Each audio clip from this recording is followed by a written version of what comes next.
This incident happened on 7th May 2020. There was an uncontrolled vapor release from the LG polymer plant in Vizag from one of their styrene storage tank. The tag number was M6.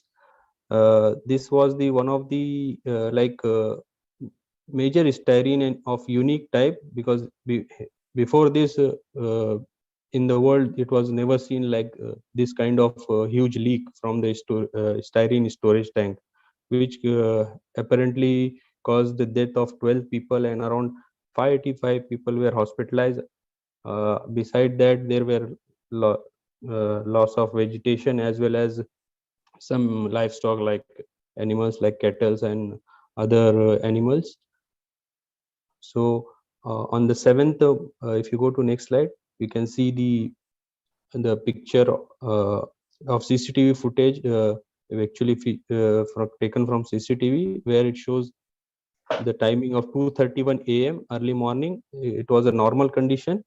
And the next slide, you can see at around exactly after 10 to 11 minutes, there was a leak started from the vent nozzle and the deep hatch of the tank. Then further after the around 10 minutes, on the next slide, you can see at around 2:50 there was a huge cloud which is spreading all over the nearby villages, which causes this unfortunate incident and death of the people. So this if you see, the process was very simple. It was a storage tank.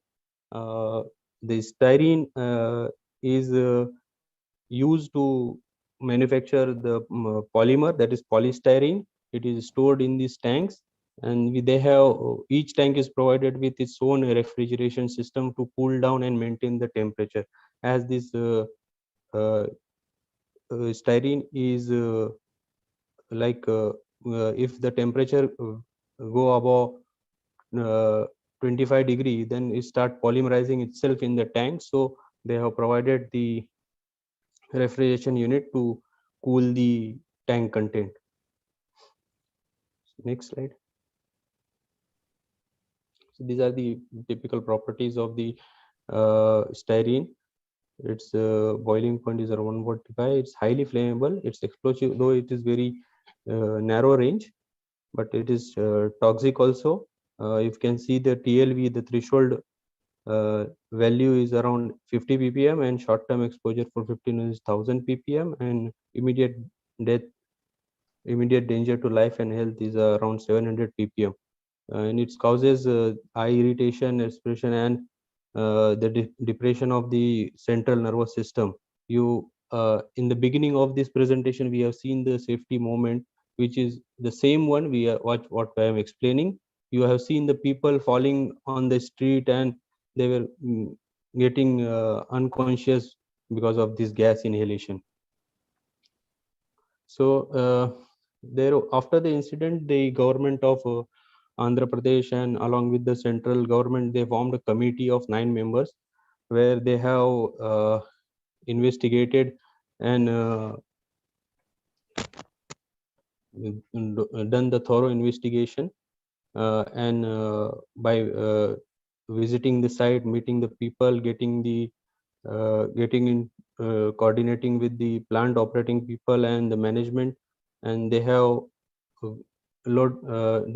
identified around 7 major root causes, not a single cause. It's multiple causes were identified, which are listed here. Like the first is the tank design, then the tank temperature control and measurement, then TBC monitoring. TBC basically is the polymerization. To inhibit the polymerization, there is TBC, tertiary butyl catechol, that inhibitor need to be added to avoid polymerization. Then operating procedures, availability of updated documents, knowledge and talent deficit, styrene quality testing. So there were multiple factors who affected this this allowed this incident to happen.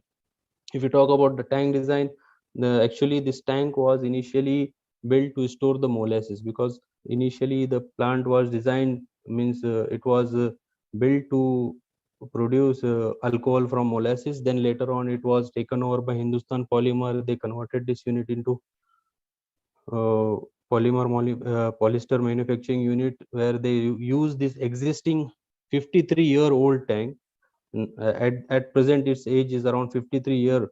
So they use this tank to store the styrene, and which is only a mild steel tank without any coating, and it was insulated also. So apparently whatever temperature rise, it was not dissipated to environment. That's caused further aggregation of the polymerization reaction and further release of the styrene from the vessel, from the tank. There are other factors like tank design also, the conical roof which was supported from inside instead of outside, which allows the polymerated this vapors who were generating from the tank, they were condensing on the inside structure and getting polymerized. Then there was some tank design change which was not properly uh, assessed for the risk. And the last regarding the cleaning and maintenance. So the tank was last clean was 2015, so there was a 5 year gap between the cleaning of the tank. Then comes about the, after tank design, there is a temperature control and measurement. So for this tank dimension, if you see, they were around 18-meter diameter and 12-meter height. For this a huge tank, only one temperature single measurement probe was provided, and that was also at the bottom. So it is apparent that the temperature from the top and middle zone will not be known to anyone what is happening there. Other thing, third thing was the TBC monitoring, that uh, for inhibiting the avoiding the polymerization in the tank, the TBC, that inhibitor to be added, that was not available in the on the site at the time of the incident. That also aggravated the situation. Next, the operating procedure. If you talk about operating, they were not updated. Should the as that time there was a lockdown because the plant, due to COVID-19, all the industries were shut down from 24th, around 24th midnight, 24th March 2020 midnight till the 4th of May. So around 1 month it was shut down. However, they were with minimum manpower, they were operating the unit like to safeguard whatever chemicals they are having or storage. They were operating the uh, tanks to cool the content of the tank, the refrigerant system. There was no daily sampling. Plus a committee found that the people who are working there, they don't have the detailed knowledge of handling and best practices for the styrene. The safety officers, chief in charge engineers are not qualified or competent, and they don't know how to tackle with this kind of emergencies also. They lack the basic knowledge of the emergency operation. There were uh, they were they found very difficult to handle this situation. And finally, the quality of the styrene. The styrene need to this sample to be collected was not representative from the people were taking sample from the bottom only. They were not taking a representative sample, so they were not knowing how much polymerization is already been taken place in the tank. These are the major reasons they found during their investigation. And what lesson learned we can get this from this incident, as it is a very horrible scenario we have seen in this video, that people were on the street walking. You simply say seen that they were just falling unconscious on the roads and near the uh, inside village also. So the as I have seen, I have told you that the tank was very old. It was 53 years old tank. So there were no efforts made to upgrade the system and have latest technology like using the coating inside the tank or any vapor recovery system in for the uh, tank. The tank was vented to atmosphere. Would have been there a vapor recovery system or some flaring system that would have prevented this release. I think go back to the slide. Yeah. Then there has to be continual learning and keeping the equipment good health, like the maintenance. The maintenance for this kind of tank, as per the guideline, has to be done every 2 years, but it was done in 2015. So there was a 5 years gap between the maintenance. The last 5 years there was no maintenance done. The senior professional guiding the adequacy guiding should be adequately experienced and should ensure strict compliance standard operation. So there were operating procedures were available, but they were not followed. They were the senior professional were not guiding the adequately. The as I said, the operating personnel, they are not trained, so they should be trained to handle the on-site, off-site emergency and uh, avoid this kind of situation. Next. As well as among the, if your facility was near to village, so there would have been a awareness program around the public that there is a hazardous chemical being handled. So there was no procedure to maintain the change. The management of change was not followed. Apart from that, there were some technical reasons like tank design. There would have been like carbon steel with coating. Then roof design would have been outside instead of inside. There were a lot of spare nozzles on the tank that would have been also avoided.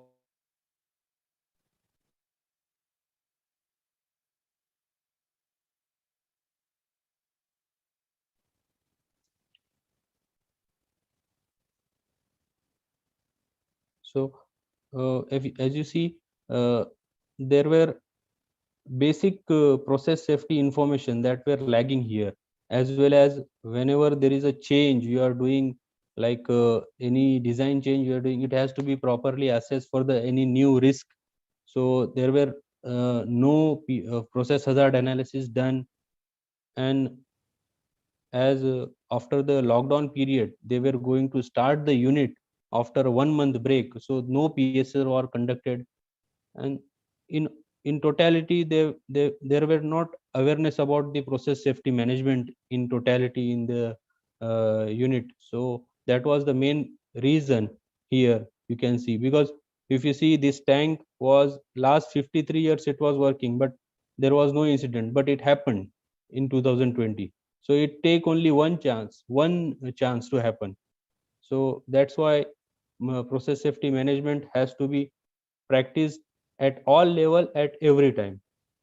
That is the lesson learned, biggest lesson learned from this incident.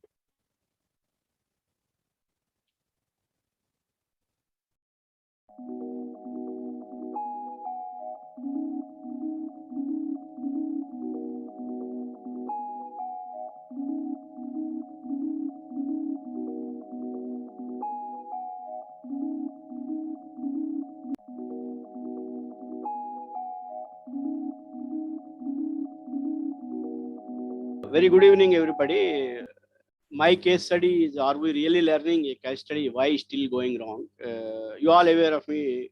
I am a member of ASSP since 2008, and I presented my case in last PDC, ASSP PDC also. I presented same one. I am fortunate to present that along with our present president, Mr. Majaruddin. During that time, I talked about the cases of Bhopal and the Pesticide Institute incident where MIC is involved.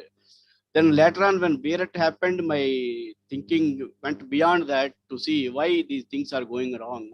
So if you see the slide, all these incidents have one common cause. That is ammonium nitrate. So what is ammonium nitrate? Ammonium nitrate is a white crystalline solid inorganic chemical compound. Predominantly, it is used in nitrogen fertilizer and also used in explosive making.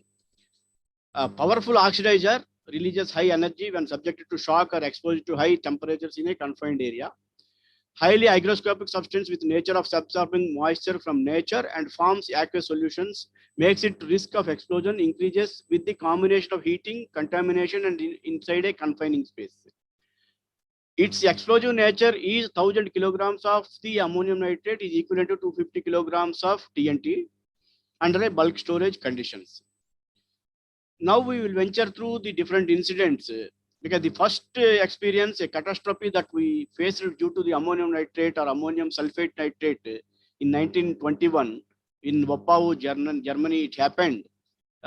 This is a classic case of catastrophic explosion where 4,500 tons of ammonium sulfate nitrate was stored.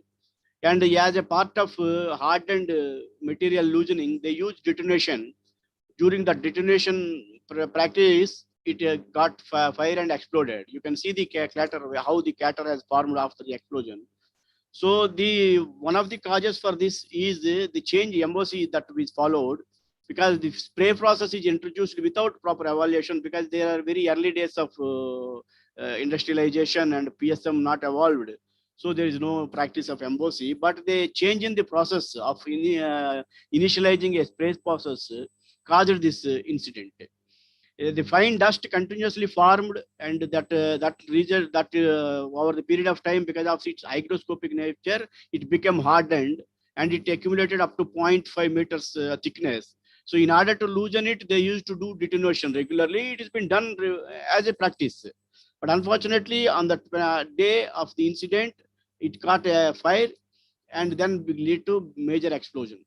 So the ammonium nitrate fraction has to be maintained. Ammonium nitrate sulfate ratio need to be properly maintained, but nobody observed that it crossed the limited ratio maintenance.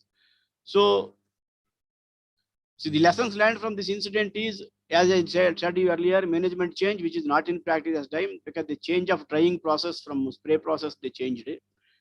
The influence of process change upon the safety characteristics of the handled material must be determined. If a process has an extremely high hazard potential, it must be impossible that one single fault, deviation from correct chemical composition of ASN, can activate this hazard potential. Then we will go to the next incident that happened on the 16th of April 1947 in Texas City. The SS GRANDCAMP explosion at Texas port. With the ship is carrying a combustible material, sisal, cotton, peanuts, and small arms ammonium nitrate also along with it. Early in the morning, the fire was caught. The ship exploded while fire control measures were being carried out. The entire dock area got destroyed along with nearby Monsanto chemical companies, smaller companies, warehouses, and storage tanks. Flying debris prompted more explosions, and tidal waves of up to 13 feet high has swept the dock area. It is like a tsunami due to the explosion, and destroyed a minimum 1,000 residences and buildings. The lessons learned from this incident is always treat any scene with ammonium nitrate or any other explosive compound as just that of an explosive device. First responders do not have the appropriate PPE to protect themselves from any energetic material. Then we shift to another incident of the ammonium nitrate, which happened on September 21st, 2001 in France. The explosion occurred in a downgraded ammonium nitrate storage where 400 tons of the product has been stored. The equivalent of the mass explosion of this estimated to be at 20 to 40 tons of TNT. You can see the photos of the explosion before and after, how disastrous it is. The crater which formed there is indicative of how big the explosion is. And lessons learned from this is redefinition of ammonium nitrate to cover lower percentage compositions, necessary to improve quality of hazard studies and their homogeneity between different industrial sites, reduce the risk posed by hazardous installations via various measures such as double confinement and breaking up stock into smaller amounts. Ports and marshalling acts. Define new land use planning rules that deal with potential hazardous situations. So on October 3rd, 2013, agent of fans, another incident that has happened again. This incident is a sequence of events. No one need not go through it. But the surprising fact is the home and all of this is 26 injuries, 18 firefighters, 9 of whom are seriously injured, and it resulted in loss of hearing losses to a far distance. Some individuals positioned far away at 50 meters away, but they lost their hearing powers, and bystanders also got injuries. Knocked by the effect of the blast in some areas, got hit projectiles. So the lessons learned is clean, well ventilated and appropriately signed premises shall be maintained always while you are storing and handling ammonium nitrate. No smoking signages need to be placed everywhere. Ensure that electrical circuits and equipments in good working condition are ordered in compliance with the IP standards or applicable regulatory standards. Workplace safe guidelines developed by the farmer, who is also responsible for ensuring that to content of known applied by all. We need to notify, as the previous societal risk need to be addressed in our respective crisis management plans. Bag storage need to be properly managed. Fertilizer storage in a barn that contains none of the following. Ensure that there is no straw, no hay, no cereal, no livestock, combustible material, sawdust, wooden cattle, nothing that aggravates the fire should not be there. No combustive agent shall be available there. Prohibition of fertilizer storage in zones with direct access to hotspots, flames, bare lights, bulbs, etc. Electrical wiring to be properly secured and ensure that it will not lead to be a ignition source in the event of a release of the vapors. Fertilizer contamination by eventual fuels or leaks has to be taken care, because one of the expected cause is the fuel mixed with the ammonium nitrate dust and resulted in this major fire explosion. Vehicle with hot spots, the vehicle is non-sparking vehicle should be only allowed in the area. In the event of the risk of the fire, the farmer must be able to identify products with the assistance of commercial documentation, as well as indicate to responders the quality of fertilizer present on site, because we have to notify the area fire teams or responders how much quantity of each one is available there. Accordingly, they can prepare, because in this the next incident is another one, the transportation of this ammonium nitrate in Romania. On 24th of May 2004, one truck is going and it met with an accident. Then it resulted in a big explosion. This explosion is felt at 160 kilometers far from this location, and it was registered as 2 explosions.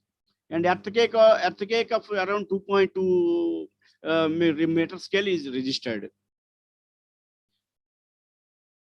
The 150 meters of the main road, as is shown in the picture, that got destroyed. 16 houses got damaged, windows broken or roofs damaged, 6 private cars got damaged, and a lot of people around there got affected with this. So the learning from incident is a general conclusion is that both accidental and deliberate accident will continue to occur unless best practices are implemented in industry, and the transportation or logistical management has to be addressed properly. Unless we do not implement the lessons learned from the previous incidents, we cannot achieve a safety measures to while handling ammonium nitrate. Considering the earthquakes measured here, there should be 2 major explosions happened. The equivalency could be associated with.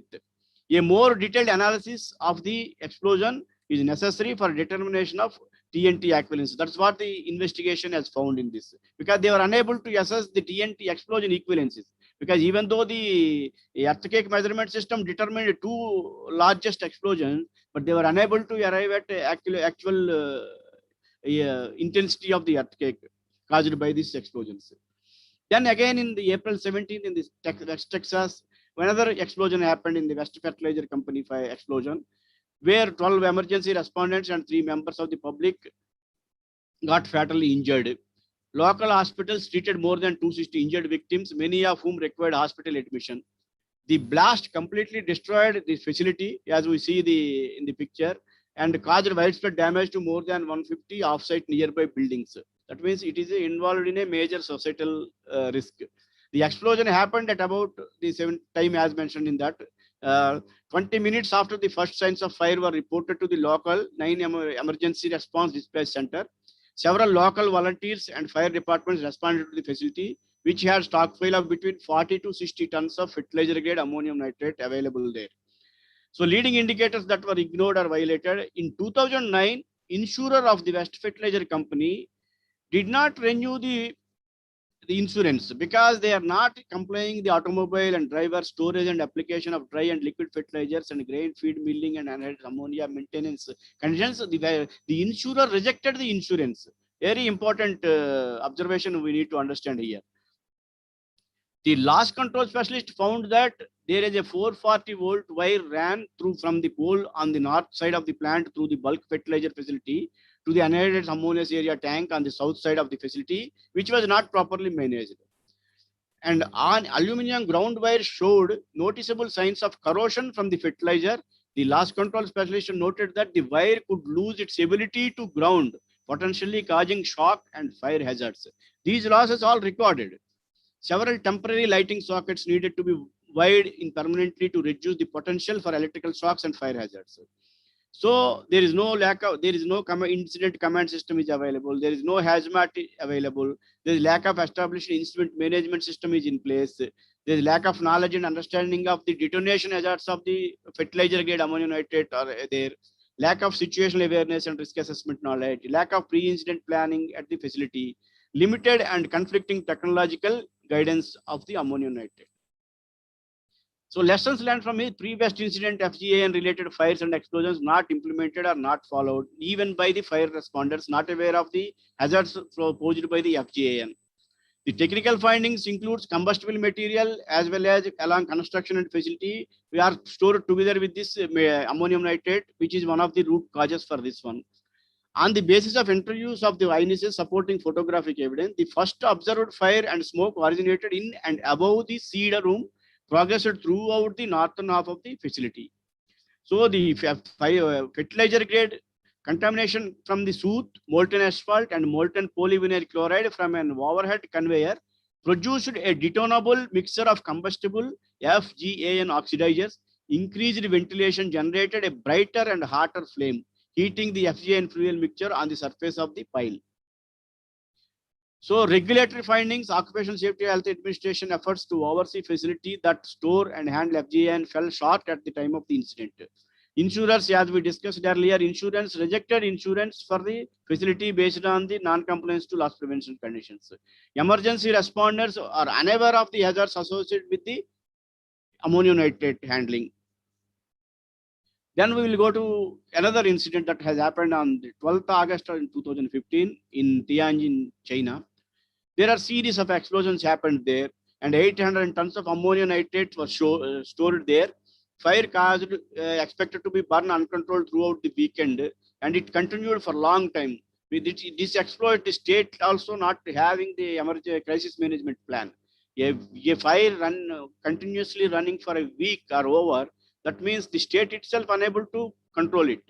The cause of the explosion, as per later included investigation in 2050, that an overheated container of dry nitrocellulose was the cause of the initial explosion. Nitrocellulose is highly explosive or highly flammable combustible one, which has led to the incident. If you see the photos here, it will be very frightening. So there are 173 deaths caused by this incident, 8 people found missing, and 797 non-fatal injuries. If you see the collapse of the building surrounding, that is indicated 304 buildings were collapsed completely, and 1,228 cars got damaged, and 7,533 containers were badly destroyed, and 320.6 tons of sodium cyanide and large amount of other chemicals were dispersed due to the incidents from the adjacent or within the facility. So this incident continued for a long period, no more than over a week. If you see these pictures, it is very clearly we can understand. Damage to structures, nearby buildings, all frameworks and all have of the buildings completely gone. And before and after satellite pictures, if you see before and after, this is a clear indication that how critical and how big the incident was. Again on 2019, March 21st, another incident happened in Chengjiang in China. So this is also another major explosion causing due to ammonium nitrate only. So 4 people were severely injured. 32 of them were critically injured. Around 640 people required hospital treatment were taken to 16 hospitals. They detected 2.2 artificial earthquake because of the explosion as per the guidelines given there. So the last but not least, this August 4th, 2020, the Beirut, Lebanon, we all aware of it, how the incident has happened. Ammonium nitrate explosion killed 218 people, including all different nationals who are, visiting the Lebanon, being a tourist attraction there. And it wounded 7,000 people, of whom at least 150 acquired a physical disability, caused untold psychological harm and damaged 77,000 apartments and displacing over 3 lakh people. At least 3 children between the ages unfortunately lost their lives. 31 children required hospitalization. 1,000 children were injured because of in nearby lot of schools and residential areas are there. And 80,000 children were left without a home. The explosion affected 163 public and private schools and rendered half of Beirut's healthcare centers non-functional. And it impacted 56% of the private business in Beirut. There is extensive damage to infrastructure, including transport, energy, water, supply, sanitation. The estimation could be around 390 to 475 million US dollars losses. And as per World Bank, the explosion caused an estimated 3.8 to 4.6 billion of the material loss or damage. It resulted in ammonia gas and nitrogen oxides being released into the air, potentially with toxins from other materials that may have also ignited as a result of the explosion. Ammonia gas and nitrogen oxides are harmful to the environment as well as to the respiratory system. Destruction is estimated to have created up to 8 lakh tons of construction and demolition waste. Because of this major explosion, a lot of buildings collapsed. This construction waste disposal will be another issue. So up to $100 million the environmental degradation assessed by the UNDP. The causes and lessons, sheer human negligence. Nobody can say that, because it is not intended to take the responsibility of storing the ammonium nitrate, but it was enforced on. It is lying there from since 2013, and no lessons learned. There was extensive damage to infrastructure.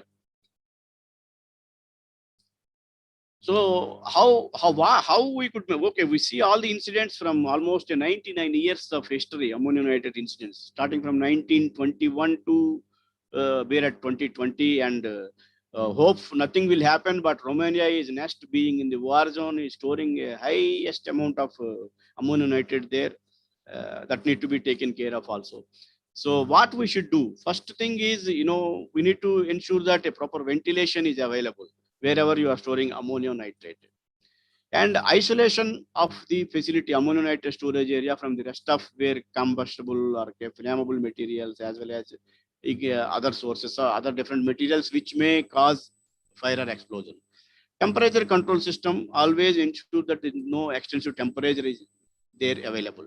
So the storage amount also we need to reduce, minimize the amount storage, because keeping large quantities in open areas or open warehouses is not containable. And now there is a recommendation also to have a fire detection as well as fire suppression systems in ammonia storage facilities, and avoidance of combustible and contaminants in the areas where the ammonium nitrate is being stored. Now we can just a quick look, because these are only major incidents I have taken. Close to 2,000 incidents happened over a period of past 100 years relating to ammonium nitrate and related chemicals. Whereas based on this case study, if we see Wapau and Texas City 1947 happened, but later on we have a OSHA regulated PSM launched in 1992. CFR came. Most of the people where these incidents happened post 92 had a PSM in place or not in compliant with that one, or not 100% compliant. So these things still going wrong. So that's it. This is my presentation. So whether the question that always haunts us, when the catastrophes of the similar nature keep on happening, are we really learning? If we are really learning and implementing and evading the causes of incidents, then why still things going wrong? So with that, I conclude my presentation, and thank you ASSP for giving me this opportunity to raise my case. Thank you.